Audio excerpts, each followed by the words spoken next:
শ্রমিকের অধিকার আমাদের অঙ্গীকার এই প্রতিবাদের আলোকে পটুয়াখালীর গলাচিপায় বাংলাদেশ শ্রমিক অধিকার পরিষদ গলাচিপা শাখার নবনির্বাচিত পূর্ণাঙ্গ কমিটি উপলক্ষে আনন্দ র্যালি ও পরিচিতি সভা অনুষ্ঠিত হয়। শুক্রবার বিকেল ৫টায় গলাচিপা সরকারি মডেল মাধ্যমিক বিদ্যালয় প্রাঙ্গণে শ্রমিক অধিকার পরিষদের সভাপতি মোহাম্মদ আমির হোসেন এর সভাপতিত্বে ও সাধারণ সম্পাদক মোহাম্মদ নাজমুল হাসান এর সঞ্চালনায় প্রধান অতিথি হিসেবে উপস্থিত থাকেন জেলা শ্রমিক দলের পরিষদের সভাপতি মোহাম্মদ ফারুক হাওলাদার।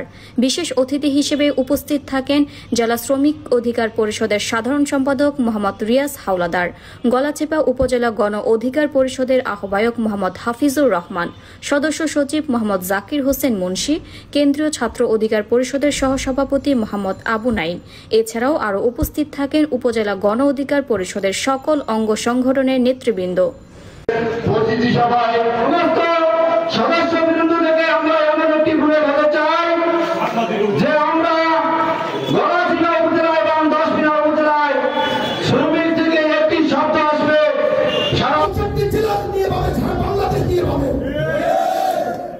কিছুদিন ধরে দেখতে পাচ্ছি কিছু দলের নেতৃবৃন্দ কিছু উস্কানিমূলক কথাবার্তা বলেন।